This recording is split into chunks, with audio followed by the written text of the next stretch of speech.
I started helping people just kind of getting loans, commercial loans and things like that. And when I was a banker, I thought that accountants and bookkeepers, really coached their clients in general on all things finance. And so when I was working with my clients on these loans, I was going over their profit and loss statement and their balance sheet, if they even looked at a balance sheet, and looking at their accounting and stuff.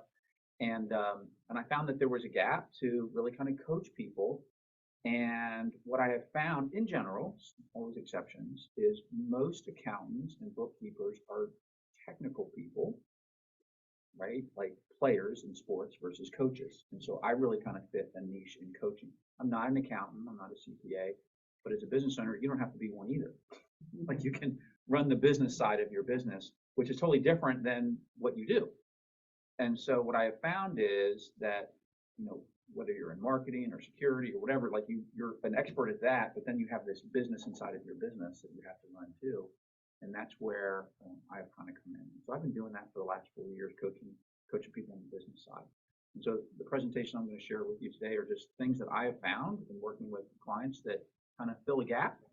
Some of these things may be new to you. Some of these things may be, not. But I'm looking forward to sharing that with you. So before we kind of, well, there's some questions in here, and there'll be some interaction, and also, some of the things I've done these things virtually. So it says drop the answer in chat, because whenever you're doing a virtual presentation, it's like really hard to keep people engaged. So don't let that distract you. But I found that in business, no one really. I used to struggle with the marketing side of my business, and I said, I hope you become a financial master. And my business coach was like, I don't think people want to be a financial master. I just think they want to be a millionaire. I was like, so I really have struggled in my business to kind of get the wording down right. You know what I mean? Like when you're in IT or whatever, or banking, people understand what that is. But when you say you're a coach, people are like, I don't know what that is. Exactly. And so I really just leverage all my financial background and help just kind of coach business owners on the financial side of the business. So it comes down to, like, there are certain reports that I think are super key, and most business owners are usually good at one of them, but not all three. And so we're going to talk a little bit about that today as well. And if you have some things about your business you want to share, that's fine. I also find that your financial health is like your personal health. It's very private. Mm-hmm. Right? You know how, like, and I use a lot of analogies. Like you go to the doctor and, you're feeling ashamed because maybe you haven't been taking care of yourself as well as you should or whatever, and the doctor's like, no judgment here. Like, I've seen 1,000 of these. It's okay. So when it comes to finances, I'm sort of the same way. Mm-hmm. But when you're in a group, it is sometimes hard to talk about, especially when you're in a networking thing, because we're always talking about how great our company is. But then if someone says, well, hey, can I look at your books and records on your accounting? You're like, I don't think so. Because that's not all clear and all clean all the time. And so I just tell people, like, it comes without judgment. I've seen pretty much everything out there. And my whole thing isn't to look at where someone's made a mistake or done something wrong. It's like, let's just move forward. Mm-hmm. Let's get to financial health. So that's just a little bit of background. So we'll cover some of that. And broke you. There it goes. It happens. Oh gosh, now there. Oh, there we go. Okay. Maybe it just needed a little. So I like to say that you'll be presented with some new information that maybe you haven't encountered before. Feel free to take notes, ask questions, and if I feel like your eyes are glossing over, I can shift and move the presentation around a little bit. Sometimes you walk into a meeting and you're like, what did I sign up for? So I was like, this slide. In case you came to the wrong place. If you're looking to have consistent cash flow in your business, consistent cash flow, that's key. And you just want to be more confident with your numbers. It's really about confidence, numbers, confidence. You want to know which financial reports to use and what should I be looking at? I've heard clients tell me that, like, I don't know what I should be using and really what I should even be looking at. I'll touch on some of those things. And really just comes down to data. You just want to make better data-driven decisions. If you've been into business for a while, you've developed a really good gut in your business, right? You understand hopefully your clients and the needs and the market and the economy. But data is really important. And so when you combine your gut with better data, you just make better decisions.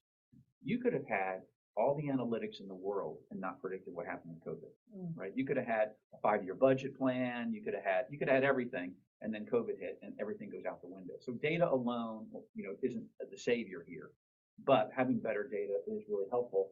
And I find a lot of businesses really struggle because their data is good about one time a year, and that is when they have to do taxes.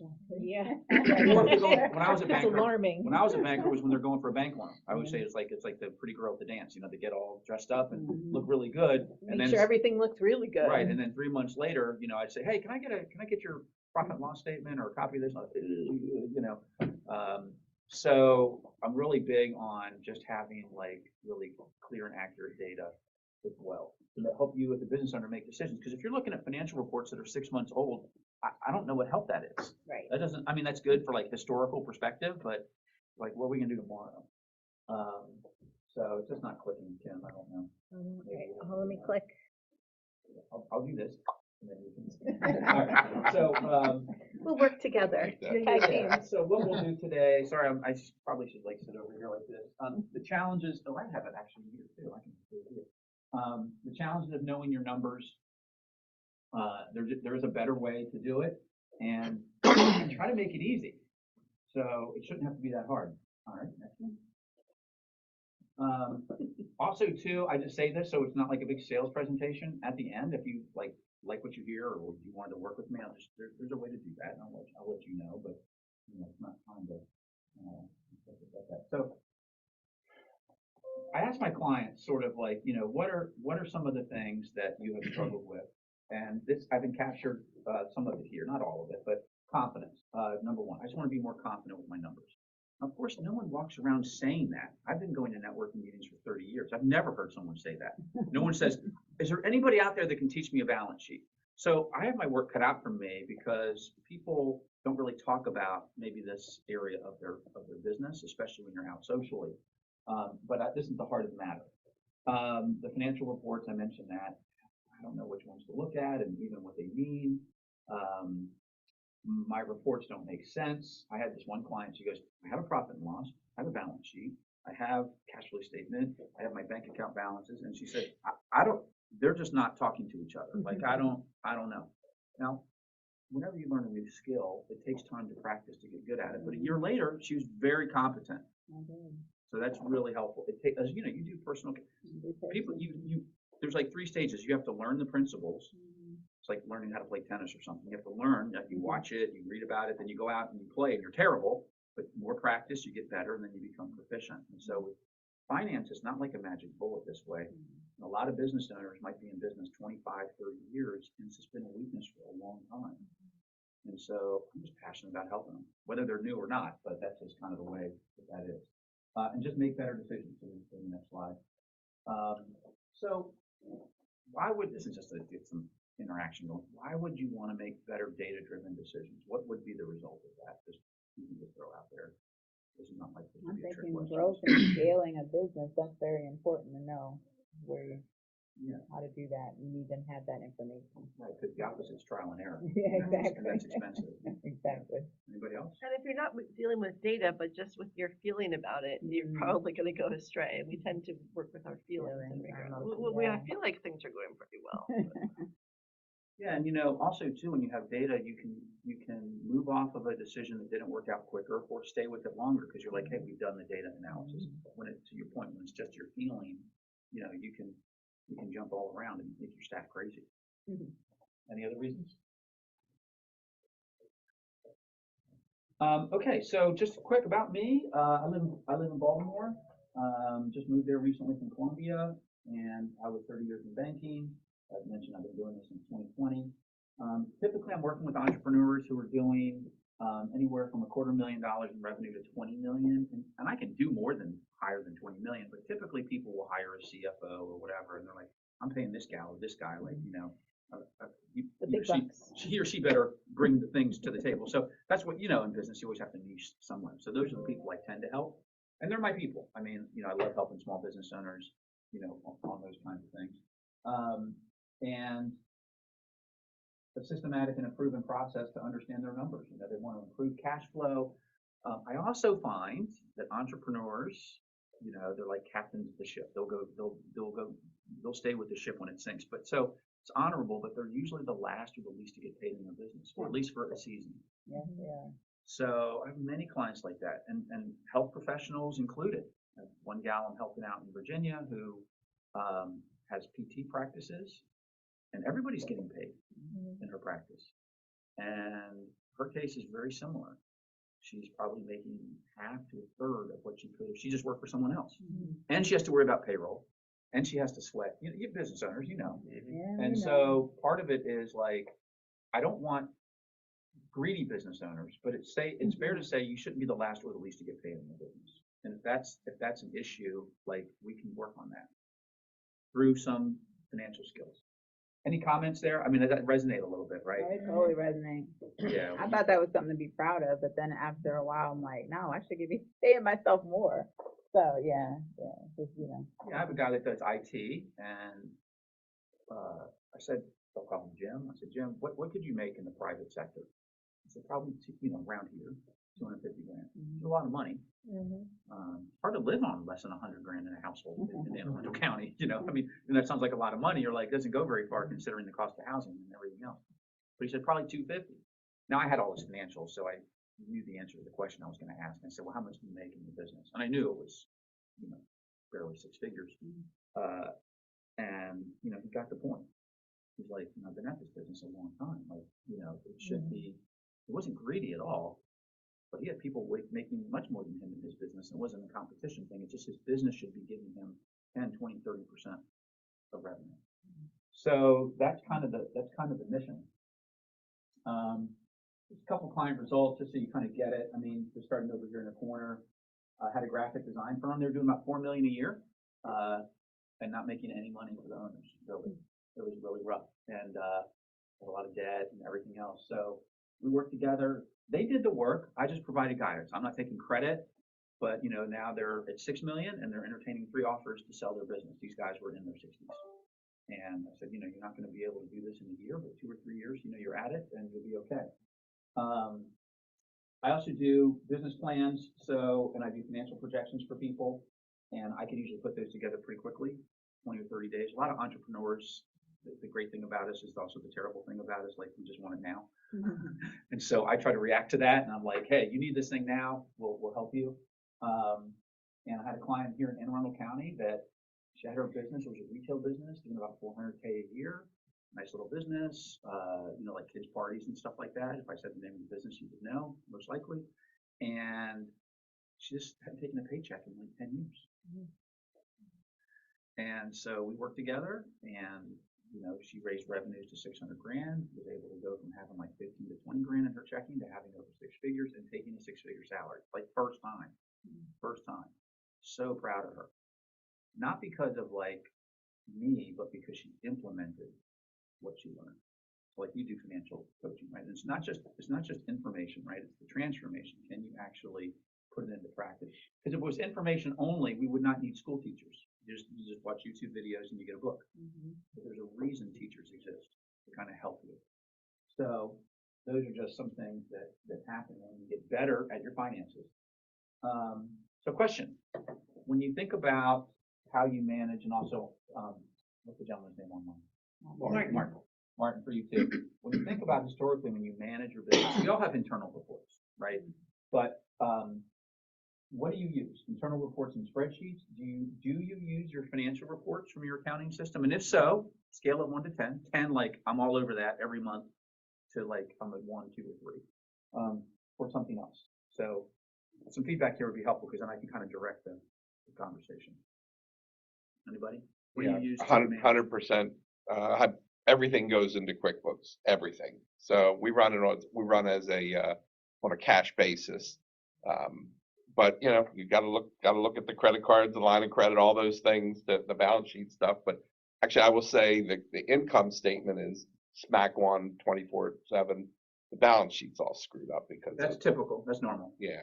I had companies doing 50 million a year in revenue that would hand me their balance sheet with their loan request and say, I don't know, I never look at this thing. I don't think it's right. So that's like normal. I don't even know how high that number goes. It gets fixed at tax time. Yeah, even that. Right. Even my balance sheet right now is messed up. I'm so irritated because I'm not a bookkeeper.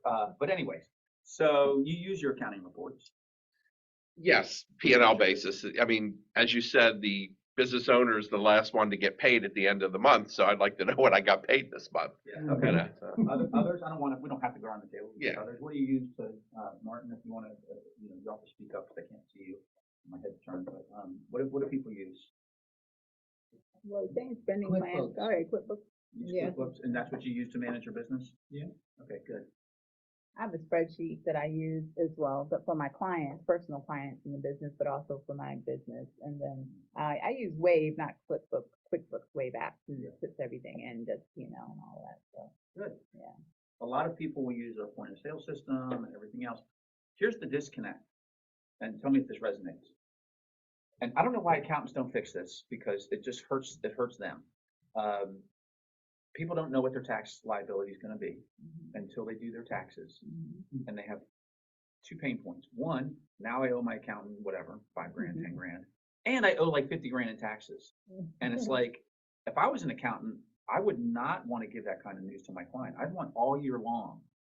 And the reason those are surprises is because people might be managing by internal reports and POS systems and everything else, but not really the P&L, which is the thing that gets recorded.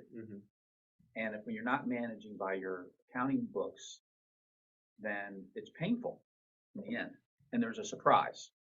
And so I really like to try to eliminate that surprise for my clients. And so they kind of know all the way along what their tax liability is going to be. And I'm not the accountant, I work with your accountant, but also too, so there's not like this big surprise. And I've had many clients tell me, like they sell, like the one that does it's a products company, they're doing 4 million. And so, you know, you buy pens and promotion materials, right? And he goes, everything that goes out of here is on a 40% gross profit margin, meaning like that's, you know, 40% gross profit margin. I'm looking at his P&L, and I'm not saying this to upstage him. I'm just saying this is a common problem. He's just typical. And he goes, everything's at a 40% gross profit margin. So, you know, if we buy it for, you know, $1, after we sell it, we've got 40 cents left to pay all of the bills. And I'm looking at his P&L, and it's like 24% gross profit margin. And I just said, well, John, what report are you using to tell me it's a 40% gross profit margin? And he does like most business owners, which is okay, but this is why I exist, to help them. And he just waves the internal report and says, everything on here says 40% gross profit margin. I said, well, the P&L is 23%. And being a master of, I'm a master of analogies, I said, I can set my bathroom scale back 10 pounds. And I can Show me how to do that. and I can tell myself I'm 190. When I go to the doctor, I'm not 190, okay? So either you can measure it by your accounting reports that are accurate, which will tell you why you're not making the profit you're making, or you can use an internal report. So it's been my mission to try to get people more comfortable with their accounting reports, not because they're fancy and pretty and everything else, but it's just because that's kind of how businesses are measured. Any of that make sense? Comments? Kind of basic stuff. So for people, you know, they're running their business. Numbers can feel complicated. Let's face it, it's not what people enjoy unless you're crushing it, right? Like you have a bad month, like you don't want to look at your numbers. Now, of course, you have the best month of your life, you know, you're all over it. There's a million other things to focus on in your business. Sometimes you just don't have a clear process. Do any of these things resonate with you? Any of these four hit your four? Number 4, No clear process? that's not my business, but the clients I have. No clear process? Right. Yeah, they make wine. They Right. make sure it tastes good, right? But, you know, maybe they're not an expert in the manufacturing process or whatever, because that's what you do, right? Right. But yeah, so this is kind of what I found. I was like, you know, I'm teaching stuff that, you know, it's kind of boring and it's kind of dry, right? You run into this probably dealing with people, and also there's shame attached to it because you're like, it should be better. Like I'm not feeling like why my business isn't better. Or they're competing with what's on social media that's not real. That's a whole nother story. Everybody's flashing these things, and it's like, yeah, those people are not making millions of dollars that they say they are. So. And there's a disconnect with us too, right? Like, you know, I have my own business now, and so like even in my own business, I'm not where I want to be. But if you ask me how's business, I mean, it's great, you know, or whatever. But you know, maybe behind the scenes, you know, it isn't as good, and so we just want to have that more congruent. So I've tried to develop like dashboard that a business owner can look at, go to one place and kind of really measure where they are. So that's something that we'll talk about. I don't want it to be complicated. Fortunately, business math is on a fifth grade level, and I remember the TV show, Are You Smarter Than a Fifth Grader? It doesn't have to be complicated. We're not talking about heavy algorithms here. And everybody will get a copy of this presentation too, by the way. Something that's easy to use, and also this helps you become more confident with your numbers. And so that's kind of what I've put together here. So the 3 reports, most business owners use one of them very well, but even that can be improved. Are your P&L. Really look at their balance sheet. Now, business owners, do you guys look at your bank balances? So what frequency? Most people look at their bank balances. They got an online app. How often do you guys look at your bank balance, which is on your balance sheet, by the way, but that's usually what people look at. Twice a month. Twice a Probably month. every week, mostly. Yeah, mine's tied in. Yeah. So So you look at it regularly? it shows it shows up there when anytime you download your transactions, it's there. Exactly, right. I'm an advocate of checking your bank balance somehow, whether it's your app or your QuickBooks, whatever, daily, because you deal with fraud, Oh, yeah. right? In your IT business, but in your bank balance, like if something's happening, like you I've want had to catch, fraud, you Well, want to catch it yeah. early. Case in point, I don't know if you've had any clients. We have agents that resell our product, our services, and we pay them via check. And I have had situations where the commission checks that we've sent out have been intercepted by the bad guys. They whited out the checks and said, change the amount and What? whatever. Oh yeah. Get away with They that whited these out the days. checks, put a new amount in, take a picture of it, deposit Oh, it. the pictures, And that's yeah, happened yeah. 3 times. Oh, wow. I had to buy a service from my bank called Positive pay. reverse positive pay. Oh, yeah. Every morning I have to check before 2 in the afternoon. Authorized stuff.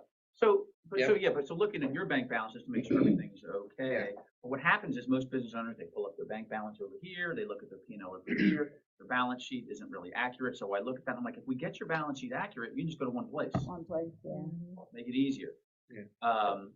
So the P&L people look at, but over here I say percentage of revenue. Almost every accounting system has an ability to view it in many different ways. And I really am an advocate of getting you to look at numbers in context. Let's say you have a business doing $1 million a year. Million's easy because I can do math. And let's say that your overhead for payroll is 30%, 300,000 a year. And so let's say that you just say, well, payroll is 300,000 a year, and so whatever that is monthly, 20 some grand. Let's say the next month it's like all of a sudden 32 grand for that month. You're like, payroll's gone way up. But as a percentage of revenue, if revenue has gone up with it, as long as it stayed within that percentage, you're okay. So looking at everything as a percentage of revenue is really important. The big ones are if you sell something and there's a cost of goods sold for it, you want to look at your gross profit margin.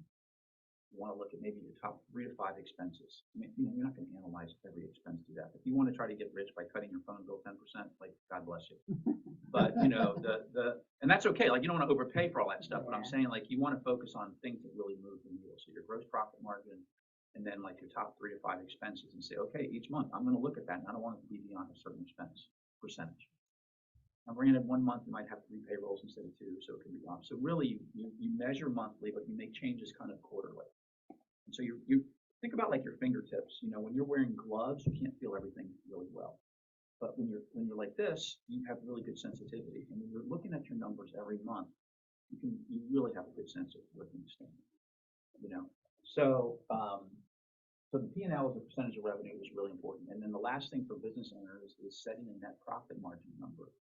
We all know that net profit isn't how much you make. I had a business owner who was growing. We did like fire and flood restoration. 1 million, 2 million, going to 3 million. Growth eats cash. Growing businesses are like teenagers in your house. They just eat everything. So it was like it showed on my profit and loss. I made 90 grand. I've got 10 grand in my checking. I didn't take a distribution for 80. Where is it? I said, well, a P&L is really built by accountants for accountants. It's not really cash. because of a number of factors, like your debt is not, your monthly payments aren't on there and other things. So I said, if we set a net profit margin percentage that is equal to what you want to make, then you can start measuring. So if, like, say if you were my client and you said, I want to make 150 grand. Let's say you're at 90 today. Like, all right, that means you have to have a net profit margin, taking into account taxes and all the crap in your business. Forget what the net profit dollar is. We want that margin. It has to be at least 20%. Let's say today's 17. Build a plan to get it to 28. So you as a business owner, you get your P&L, you get good at it, and within 5 minutes you're like, all right, what's my revenue? What's my percentage of gross profit margin? What are some of the other percentages? What's my net profit margin? Am I on or off? You got it down to like 5 minutes. Today, most people just look at the dollars. Like, what's left over? Is it okay? But there's a little guesswork. What about taxes? Oh, wait a minute, though. I've got $4 grand a month in debt service that I have to pay. That's not on the P&L. And we end up doing a lot of reverse math until we just say, I don't get it. What's about it? So that's why I do those things. So I say on the profit and loss report, if you take nothing away from here, just pull it as a percentage of revenue and just look at 3 to 5 categories that make a difference. And just start measuring that. It's super helpful. Pause for a second because I'm talking fast. I can feel it. Any questions? You guys tracking? Balance sheet.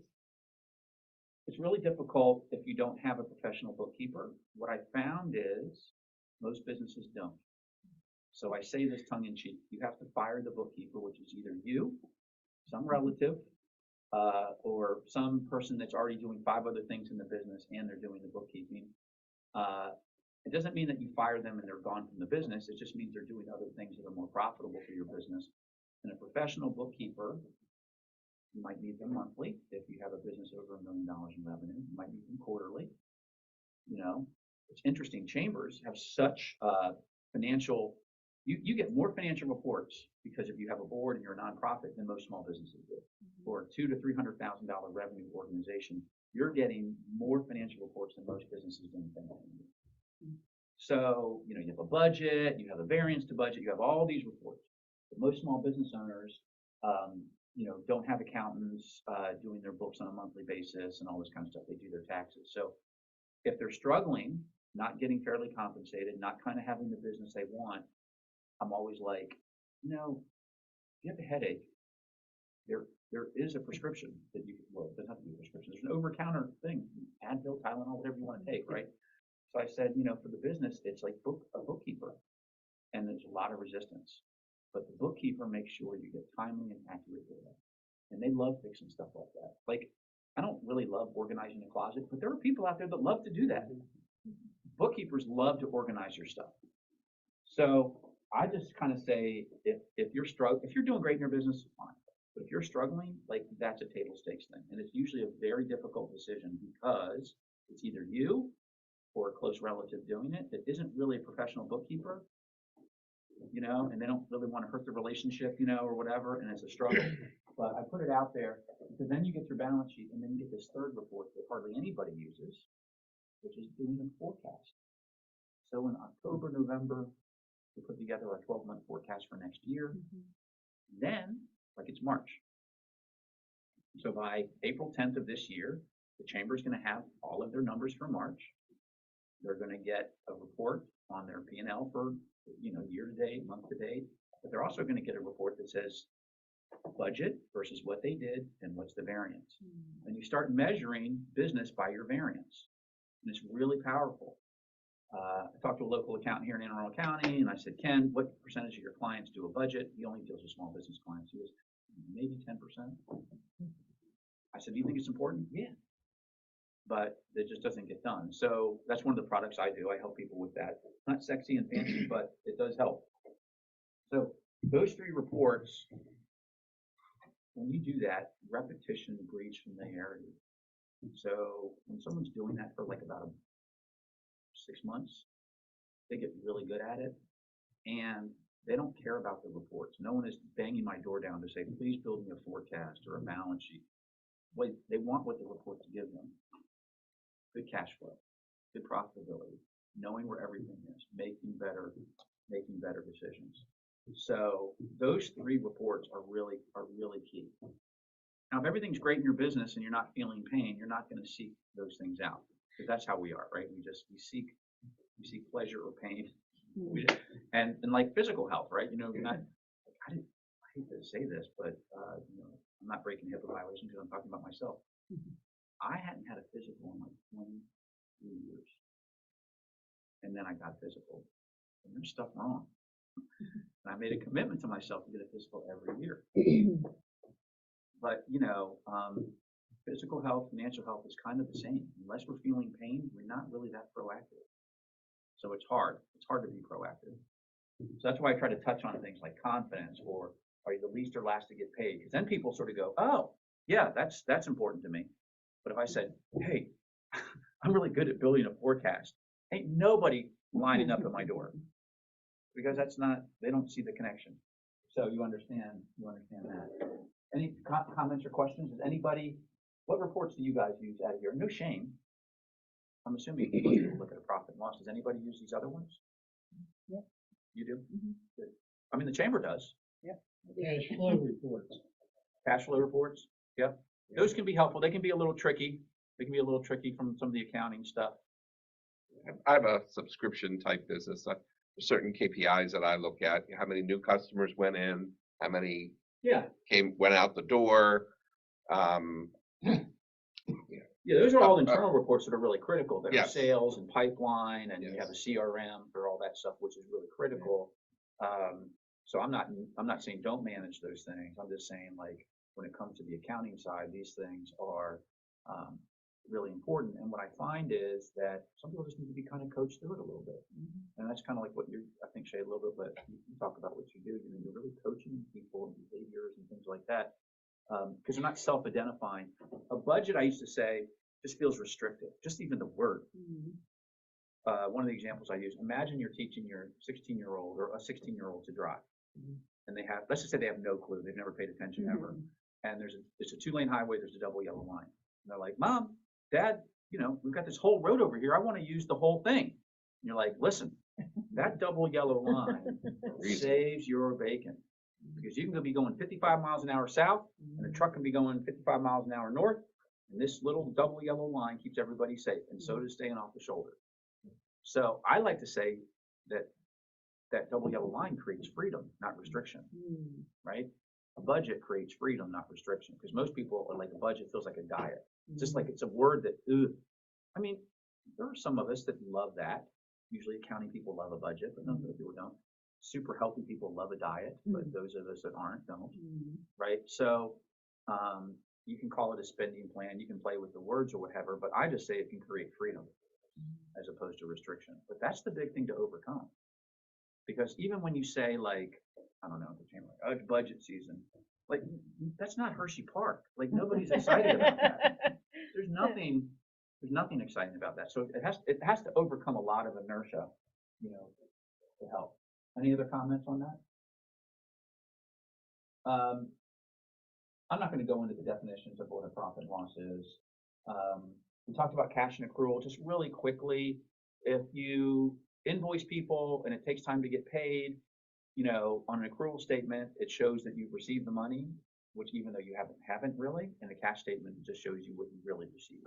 And so that's why accrual and a cash statement can look really different for people. You can look profitable on paper on an accrual, but not have really collected the cash because someone paid you for 120 days. But on an accrual basis, it says you made the sale, right? So I always say, if you have a lot of stuff on credit, meaning you sell like on terms, look at both. Look at cash and accrual. And I think it was you. I think you said you have cash statement. Someone said cash statements here. Yeah, we do everything. Yeah. Take go. Yeah, which is fine. But that's just the difference in that. We talked about running the reports as a percentage of revenue, and I covered some of the 4 things you should be measuring, which are helpful. The balance sheet, assets, you know, what you owe, liabilities, who owes you. And this gets really jacked up, you know, oh, car loans aren't on there correctly, lines of credit, credit cards, things are all messed up. But the balance sheet is often ignored by business owners, and that's a mistake because it can reveal, believe it or not, like a crystal ball, how much cash you need to operate your company. So that equity section that looks really weird and crazy, for a lot of people it's negative. And they're feeling their growing business, like this guy I talked about earlier, who had his restoration business. It's like, why don't I have any cash? And I said, you have negative equity of 200 grand. I said, you need at least 200 grand to help fund growth. And he goes, well, I know that, but how do you know that? I said, well, I'm like a doctor. I can read well, I can't read an x-ray. Don't you hate that? You go to the doctor, they have pulled up an x-ray. You see this and you're like, no, everything looks great. Well, that's how a balance sheet can look to a business owner. No, I don't see it. And so I go, it's right here. And I said, that equity section is showing you how much money you need to operate this sucker. And if you ever go to sell it, trust me, those people are going to look at that. What value have you built into that business? And so it can help you forecast some of your cash flow stuff, which I think is really, really important. And then the equity is just what's left over. But because things aren't accurate, they look at the balance sheet and it's worthless to people. And it shouldn't be. And I think that it's like one of these things that you just have to make a decision, like, I want this stuff to be accurate so I can make better decisions. And if you ever want to sell your business, like, that's really important. You know, there's like a 3-year look back. If you ever want to sell, I don't know if your business is, it sounds like it'd be a saleable business. You have recurring revenue. You want to sell that business one day, someone's going to look at 3-year recurring, look back. And they're not going to want to add in a bunch of crazy stuff to see what your real comp is. They're going to want the financial statements to tell the story. Because your financial statements do tell a story. Like when you go to the doctor, they have your blood work, they have your x-rays, they already kind of have an idea what's going on, but they have to talk to you, right? And they're listening to hear if what you're saying matches what they're seeing, like, right? It's like, say you smell like cigarette smoke, your voice is really hoarse, and the doctor sees all this stuff on the x-ray on your lungs and like, you smoke, and then you just lie. No, I don't. They know there's a disconnect there, right? So like for our business, it's the same way. The financial story should tell the same story as you tell it when you're out there. So that's like really, really critical. So I mentioned these things, pretty much what a balance sheet. And physical health thing, BMI, it's that measurement of your height, your weight, and all that kind of stuff. And so my BMI, if I was an NFL running back, would be fine. So like the fact that if I'm 200 pounds, and I'm 57 years old, like that's too much. But if I'm 25 years old and I'm playing in the NFL and I'm all muscle, 200 pounds is fine, right? So a balance sheet's kind of the same way. Like you measure your current assets and your current liabilities, and it gives you like a quick health score.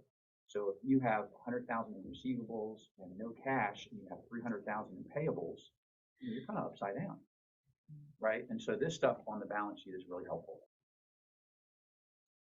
And then the financial forecast, instead of like going over all of that, what I did was I created a 5-minute video. You can just click here and I can show you how to do one. Accounting software is really just spreadsheets that look fancy. So what I do is I say, take your 12 months, any 12 months, you can just do last year, January through December, and run a P&L by month in your accounting software. And there should be a little button to say to download to Excel. And you download it to Excel, and all of a sudden you've got a budget. Now you can change stuff. You can change the months and the years at the top. You can change the revenue numbers, but all the formulas are there. And the big reason people don't build budgets is they screw up the Excel spreadsheet, and then it's got a formula malfunction in it, and it doesn't make sense. And I'm like, you can just build a forecast right out of your accounting software. Literally, I recorded it in 5 minutes. You can do it in 5 minutes. So instead of doing it here, I just have it there. So I found that one of the big barriers for people not doing a forecast is they're like, I don't even know where to begin. How do I do that? Because if you have historical data and you have accounting software, even if it's not accurate, it'll still populate the spreadsheet with all the formulas. And then you can go in there and tweak stuff. It makes it really easy. So you can watch that if you want. So some just key takeaways, understanding the key margins that you want to measure are really important. Having a forecast, you can run what if scenarios. So I have a guy who has Kona Ice. He's like, hey man, I'm thinking about buying another truck. Now we built this forecast. We can just plug that in there. And then you plug in the debt service and whatever and how much it costs to operate. Right there to the bottom line is what it's going to do. Right there. Like, oh wow, I can make a better data-driven decision. Oh, I want to hire someone next year in June. All right, let's plug them in there. And then you're like, man, I'm not getting any additional revenue from this person. It's just an expense. It just crushed my bottom line. Maybe I won't hire them. Or maybe I'll give them some sales goals or whatever. But you can then take all your ideas and then just put them into a financial model. It's built, it's pretty basic. It's just a spreadsheet. And you're like, oh, I can run what if scenarios. To me, that's super valuable. Like he just bought a new franchise and I'm going to meet with him, I think tomorrow. And we're going to plug in the numbers. Is it worth it? Is it worth the extra headache? Is it worth, all of that kind of thing? Because growth for growth's sake, when you've been in business for a long time, isn't always worth it. People go, I went from 1 million to 10 million. So I 10x my revenue, but my income went up like $5,000, and I have way more headaches than I ever had. Like, I don't know, maybe this wasn't good, right? And so that's why I love this kind of modeling. So that's why I like that, because then entrepreneurs are creative. Take those creative ideas and then just plug them into the spreadsheet that's easily built for you. It's kind of the thought. Any questions or thoughts on that? Not rocket science. Most people don't do it. Only because it's just kind of, there's a million reasons why. So I'm just trying to advocate like it's not hard. If you make something easy and you see the value, it's like worth pursuing. Almost out of time, so I'm going to just kind of wrap this up. You can just make better decisions, not just relying on your gut, having that dashboard. I'm not going to go over this. So the future you, having timely and accurate data. By the 10th of the month, you should have last month's stuff all done. Bank reconciliations done, credit card reconciliations done. You as a business owner can do them. I do them in my own business because it's small. But like quarterly, I'll have my bookkeeper come in and do stuff. But as my business grows, like I want someone that's doing this for me, right? And I have really good data. I don't compile the reports, I interpret the reports, right? So you as the owner and as the leader of your company, that's the goal. Knowing which reports to review, and then ultimately it's what you want, not the reports. You want what the reports give you, which is better cash flow, more profitability, higher business valuation, make better decisions. The reports really give you that, or they just show you what the reality is? That's a play on words. I mean, yeah, they show you the reality. They tell you the truth, right? But what gets measured gets done. So the other example I use is, let's say you decided January 1st, you're at the gym for the first time last January 1st, and someone walks up to you and says, hey, would you like to have a private, one-on-one health coach? You say yes. And they say, okay, here's your homework. Write down for the next week everything you eat and drink and all the exercise you do. And before they even coached you the next week, you've already made major behavior modification because you're like, oh my God, I can't believe I eat that, or I drink that, or I don't exercise, or I do this. And so when you start writing down, and you probably do this in your private, because I remember when I took a personal financial class, we had to write down everything for 30 days. And we're like, we had this one guy who was spending like $400 a month at 7-Eleven.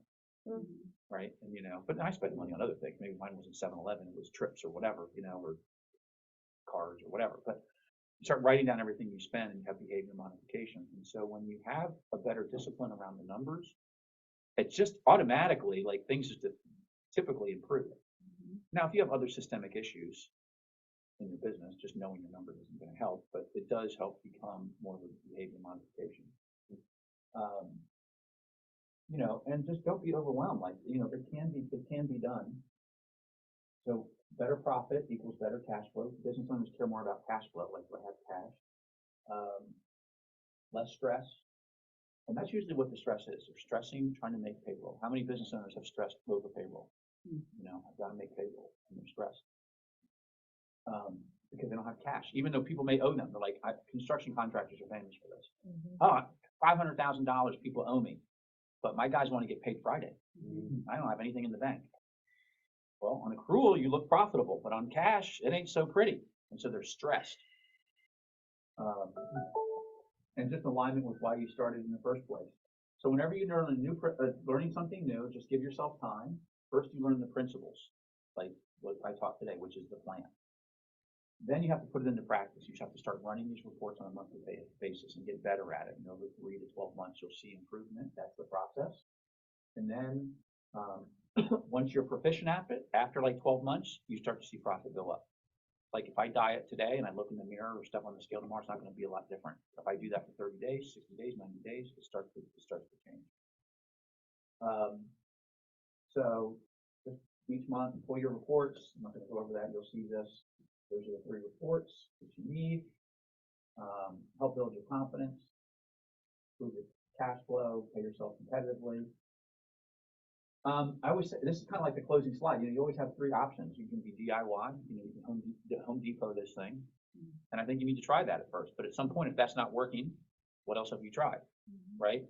So I think there's a ton of free resources that I take advantage of, and you should too, through the chamber, through the SBA, through SCORE, through like all these kinds of things where people teach a lot of the things that I teach. and it's free. They may not give you the one-on-one, but if someone wants one-on-one, the other option is me. So I do that. If you did want to work with me, you know, we can build out a business plan. I do about 10 of these a month. I have room for. I charge $12.50 for it, so I try to make it as affordable so someone even personally could put it on a credit card. So I try not to make it expensive. So if they wanted to do it, they can put in that little code there. That's $250 off. So if someone wanted to work with me, so that's it. That's hopefully you found that helpful. 10:02 Q&A, coffee, or if you got to wrap it up and go. We're good with that. So thank you. Thank you. Yeah. Thank you, Patrick. And here's a little thing about me. I'll just send these around. You know, in business you pay for this stuff, and then it's like this has been sitting in my briefcase for I never bring it. Because you don't take these to a networking meeting. You can't hand that Stop out. sharing. Yeah. So thank you. Anybody have any questions?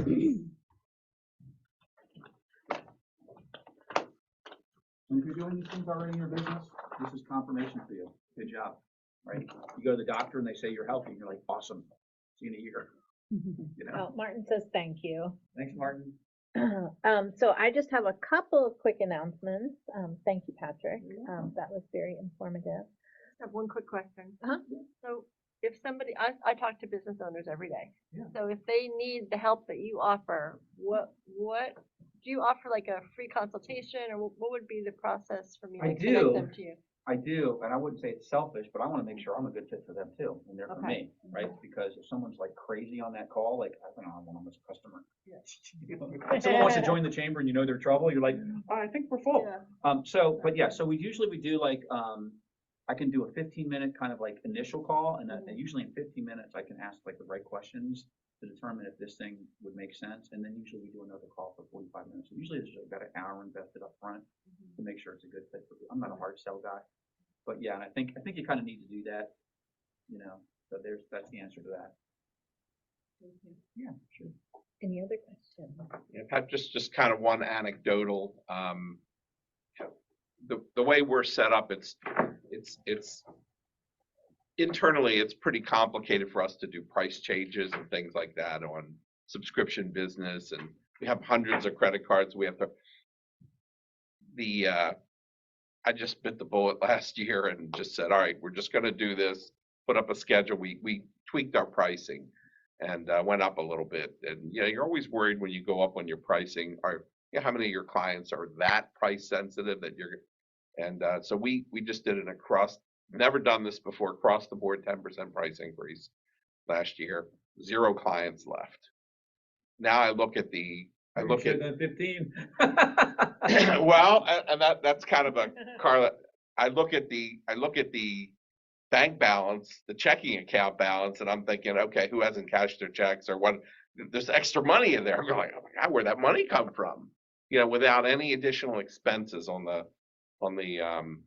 P&L. So and I just think people don't take. There is a lot of price elasticity out there, and sometimes you tend to undervalue what you deliver.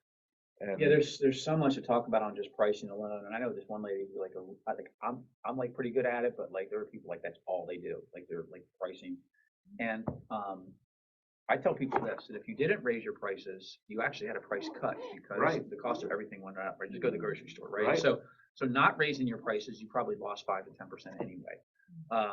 But also too, trying to collect as much as you can up front is important. So you're on a subscription service, so people everything's pay up you, front. Yeah. So you're very fortunate. But a lot of people, they get paid 30, 60 days later, and I try to teach them to get some of that money, if not all of it, up front. And then also it's just the value you're delivering too, right? That's the whole, whenever there's a pricing conversation, it's what's the value? And sometimes too, it just comes down to the clients you've chosen to work with. You're I can't charge anymore because this is the client I work with. That's true. Alex Ramosi, you know who he is. He's solve rich people's problems. They pay better. So sometimes you're just maybe I just need to find a different kind of client because my client can't pay more. Yeah, that's a very good point. So you start to target different types of people without getting rid of the ones that are already paying. I also think people value things more when they're priced a little higher. If they're priced really low, they don't always value them. So much psychology that goes into it. I price low to start because I want to make it easy for someone to start to do business with me. And then if they like what I'm doing, like I'll deliver one thing, and then if they want to offboard, that's fine. But if they're like, hey, that was really good, I got 10x the value. What else do you have?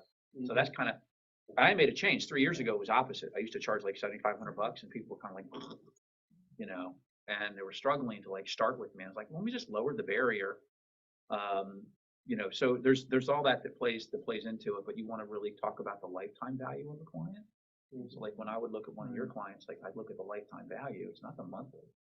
Like how long do people stay with you in typical? Do you do analysis on that? Is it 5 years? Our 7 churn years? is really low. I mean, the average 7, 8, 9 years. Right. So one client at what's the average monthly? Couple Yeah, hundred? let's say $100 a month, you know. That's the average lifetime value of the client. That's how you have to look at it. So even like a gym, first 3 months free, right? You can just say, just get started with me. Find a way to get them to get started, not to bait and switch them, but just because if you love what you do and you're good at what you do and you know there's value in it, find a way to get people to get started. Because then they're gonna love it. And if they're just tire kickers anyways, then you don't want them anyway. But all right, well, we're over time. More to talk about, but We're good. it's great to be around other entrepreneurs. Love it. Thank you all Check so out much. upcoming events on centralmarylandchamber.org. I know we have the 7 Habits of Millionaires as our April Oh, that sounds small interesting. business I don't seminar. know if I have any of those habits. I might have to come. So yeah, sign up. We'll have some seats in here. We'll also have some Oh, online. cool. For anybody who's interested in networking, tomorrow we have a coffee catch-up just across the parking lot, starting at 9. Of course, next week we have Colonel Stapp presenting the future of Fort Meade on the 27th from 8 to 10. And then our awards gala on the 15th. Busy month. 30 It days, I will should say. be, yes, busy time, but all great events. So thanks for joining us today and have a great day. Thanks, Kelly. Thanks, everybody. Oh, here, let me get the thing out of Yep. USB.